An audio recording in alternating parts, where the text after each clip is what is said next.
Hello, I am Dr. Jennifer Churchill. I am the host of the Happy Healthy Leaders podcast.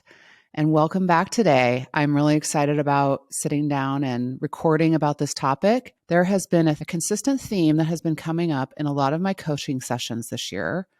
And it may have to do with timing around year-end performance evaluations, but also, the beginning of this year, performance evaluations are occurring in many of my clients. And the topic of being able to give feedback through a coaching framework is something I always work on with many of my clients around this time. And I try to instill coaching as a mindset or coaching as a habit as an ongoing practice throughout the year that's not reserved just for performance evaluation time. But that's easier said than done. Leaders and managers have busy jobs. And so I can understand how it's not always at the forefront of the mind to slow down and have more of a coaching habit, more of a coaching mindset when they're working with their employees. But I want to reinforce it as a shift in how we approach in real-time feedback and for it to not be reserved just for performance evaluation times, regardless of when they happen throughout the year. So that's the topic. I want to talk about how you can develop more of a coaching mindset and develop more of a coaching habit as a leader and a manager. So this episode, this content is really for anyone who is in a leadership type of position, but also it could be managers at any level who find themselves often in leadership moments. Managers have it probably oftentimes more difficult than someone who's in primarily a leadership role because they're needing to shift from manager to leader many times throughout their day, where they have times of accountability, addressing performance from a project or a performance perspective, to needing to inspire and lead, depending on what the circumstance or the context that they find themselves in requires from them as a manager. So it really is for both of those groups. And I would say that even leaders at top levels of organizations continue to struggle with this, which is why I will always probably talk about this topic often on this podcast with everyone and bring it up in different ways with different stories to shine a light on it. Because not only is this idea, this notion of being a coach, having more of a coaching habit and a coaching mindset really helpful for people within their workplace. One way I've personally found it to be extremely helpful is in even my personal relationships. So having more of a coaching mindset, which means being more inquisitive versus maybe telling and being more directive. So we can go all over the place in terms of who this could be helpful to, but let's primarily focus on coaching as a habit and a mindset for leaders and managers today. So to kick it off, I would like to start with a story. It's a current client I have the opportunity to work with, and I'm working with 10 of their top level leaders, and they're international. They're not just US based, but many of them are in Europe as well, in the UK, working with them on getting them ready for their next level of leadership and scaling their leadership to be ready for whatever their next role is, or maybe it is just an expansion of their current role. And one of the topics that has come up quite a bit working with them has been two things. It's twofold. How do I hold my team accountable to what they're doing while also being able to delegate more to them so that I can actually up-level my leadership and impact? More is being required of them with less resources and less time.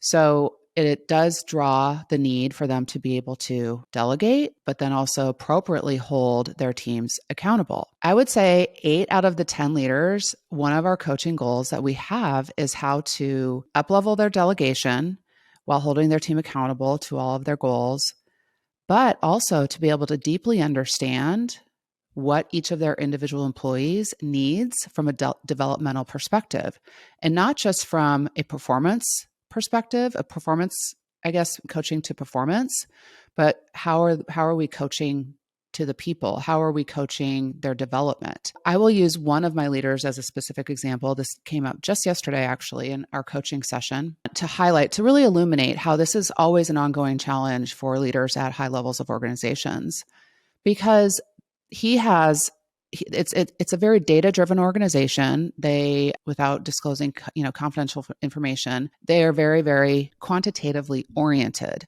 So they're not a service provider, they're not a consulting service, but they are very much data driven in how they perform and how they measure their results. And I'm not just from a financial perspective, but from a quantitative, technical perspective. He had the opportunity to hire 3 new people to his team. He had turnover on his team last year, so he hired 3 new people into the same type of role. 2 of them were newer, less experienced than the third, and so they would be his direct reports. And 2 of them started earlier. The 2 less experienced individuals started earlier, towards the end of last year, and his more experienced person started just this year, last month. So he's integrating his team, where we were talking about how to establish communication expectations with all of his team members. But he posed a question to me this week in our coaching session, which I thought was really interesting. He said, I have one person who is more experienced than the other 2. And I'm trying to understand how to develop each of them individually and, from a project and performance approach.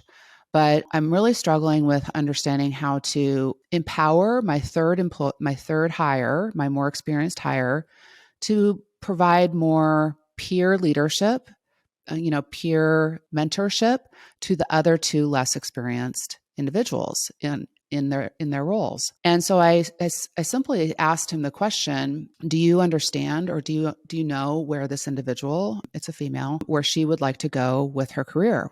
I know she just was hired to this new role, and she's new on your team, and it may have come up in the interview question. So, I don't want to assume that this hasn't already occurred, but do you know beyond this current role what she has in terms of aspirations for her career? And he sat back, and, fortunately I'm able to do these over Zoom, even though they're international. And he sat back and looked at me and he said, I don't know the answer to that question. So I was not surprised by this answer, because oftentimes leaders, when they hire new individuals, are really focused on what they need to do in the job, what their function is, what their technical specificities are that they need to bring to the role. And they're really focused on performance, especially new leaders with new hires, because it's a reflection of them in terms of how successful their new team is. So there's a lot of pressure that they put on themselves for their new team members to be high performing. When I asked him if he understood what her career aspirations were beyond this role, for her longevity of her career, he sat back and looked at me and he said, I really don't have an answer to that question. I love it when they sit back and they're very humble in their response, actually, of, I don't know. To be able to say, I don't know, as a leader, is the first step to developing a coaching habit. And so we talked about how he can integrate more of a coaching approach to this conversation and really be focusing on her development beyond her functional and technical capacity as an employee. The first question I introduced to him is asking her, while you're new in this role, what motivates you to do well in this role? What do you find to be your driving purpose in what you do and why you do it? So really seeking to understand why they may find themselves in this particular role. And even though it's a very functional, technical type of organization or technical organization, there could be, while their purpose may not be something related to their values, it could be more related to, I like to be challenged. I really like to figure out problems.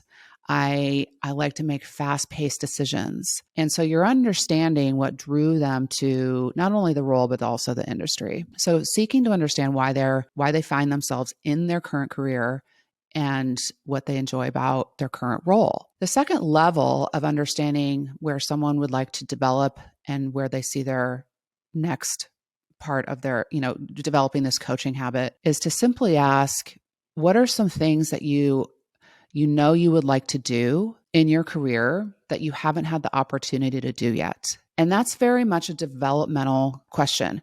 And it's different than just saying, like, how would you like to develop as a professional? Because oftentimes maybe we don't know what we want to do next, but we often can recall some situations where we're able to observe other people in different types of roles, or, read about a particular company or position that they find fascinating, that they find intriguing. They're like, oh, what is that? And it causes them to ask a question. So asking the question of, what are some opportunities that you still would like to have, or experiences you would still like to be part of that you haven't had an opportunity yet to do up to this point in your career. So those are two ways that you can start that developmental conversation and really start understanding, okay, where do I need to be coaching this individual to help them achieve more of what they really like, what they're already doing. So, tapping into what motivates them. And secondly, for this person, it's like making tough decisions in a fast-paced environment, figuring out complicated problems,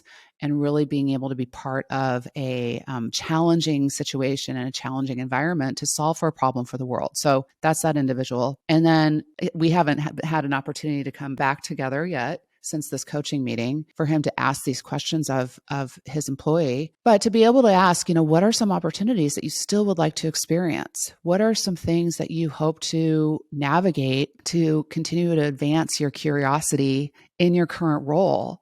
Or what makes you curious in, when you observe the world or observe, this organization against its competitors? What else would you like to have exposure to? And that really then cascades into so many different possible answers. One possible answer is like, I would like to have exposure to these types of meetings. Maybe it's a cross-functional experience. Maybe it's, I want to have more access to upper level management, conversations. Maybe they could be an observer in one of these meetings, quarterly or whatnot, just so that they can see how the strategy is executed from the top levels of the organization down. There's so many opportunities here in terms of developing this coaching mindset and coaching as a habit. I will tell you that oftentimes when I'm working with individuals in terms of how to create more of this as a habit for themselves, is that they will get really, really focused on the day-to-day. To be able to do this, you can structure specific meetings ongoing, not just during performance evaluation time, but ongoing. You have your standard one-on-ones to, approach what they need to do functionally and from a technical perspective, but really either it's within that specific one-on-one that you delegate, assign time to talk about where they're at in their reflection around how they're growing, how they're developing, what have been some particular challenges that they would like to talk about that have nothing to do with what they're supposed to do in their role. It could be, I had a really difficult conversation with my peer and we're not talking now. That's an opportunity to have a coaching conversation. Now, granted, trust needs to be built for that to be brought forward, but that's the goal, is that when you build coaching and these development conversations as a habit, more trust is built because they really feel cared for. They really feel like you're bought into their development and where they would like to go in their career, that they're just not someone to get the work done for you. There's a lot of elements there. And maybe it's a delegated or designated time that's outside of your normal one-on-one that is just for a coaching conversation. So really, like, providing a structure around having these types of conversations can be really, really powerful. And then ultimately that individual can plan for them. They can start bringing more of their ideas to these conversations. And then they are actually taking ownership of their development, asking you as their leader and manager what they need more of and what they would like more support around or more access to in terms of exposure. The key to coaching as a success measure, when you develop coaching as a mindset, is that you should be, I hate the word should, hopefully you are saying less and listening more. You're in a coaching conversation when you're able to ask 2 or 3 questions and they are talking more than you are. That is the first indicator that you are in a coaching developmental conversation and not in a performance-based conversation. And coaching is performance-based. You're coaching to their performance as a person versus performance as a project or simply their technical aspects of their role. And also, you're in a coaching conversation when there's more silence than there normally would be in a typical one-on-one meeting. Using one-on-one meetings as somewhat of the context of many of these conversations. Coaching conversations can happen in a group setting. They're different, and I can talk about team coaching in another episode. Typically, when you want to be in a coaching type of conversation, they ideally are best suited for one-on-one types of meetings because you want the individual to feel open and safe to be vulnerable. So that will also lend itself to having more silence rather than filling up the time with speaking. So those are the two indicators that you're in a development conversation. When you're asking questions, you're saying much less than your employee or person you're with, and there's more silence. Silence is truly a gift for people to just slow down and to be able to reflect in the moment. So there's that one type of setting that you can find yourself in coaching conversations. Another, and sometimes they're often planned. Early on when you're developing coaching as a habit, typically they will be more planned than they would be, let's say, organic. That's the next level of developing coaching as a habit, is that you want it to feel organic and to be able to have this set of questions, this toolkit in your pocket for when something comes up in the moment, to be able to provide coaching in real time versus rather than waiting for the next scheduled meeting, your next one-on-one. Oftentimes there can be, let's say, check-in calls for that you're talking about a project, and or maybe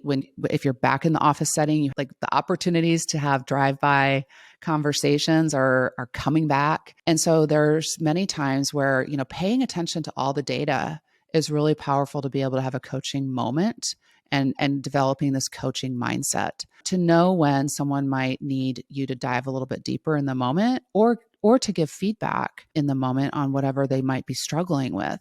But you don't know if they need that unless you're asking the right questions. So as an example, in this particular coaching session that I had yesterday, he was talking about the two less experienced employees of his three that he has are really close. They started a little earlier than his third hire, and their personalities are really complementary to one another, and they have about the same level of experience. Now, his third hire, his newest hire, and also his more experienced hire, he's observing like a little bit of a struggle of her kind of fitting into the group. And so we process that a little bit deeper in terms of what he's noticed and how she's coming to those meetings and preparing for those meetings. And so he notices in moments where, she has the experience to provide some feedback to her new teammates who are a little bit less experienced than her, some ideas or,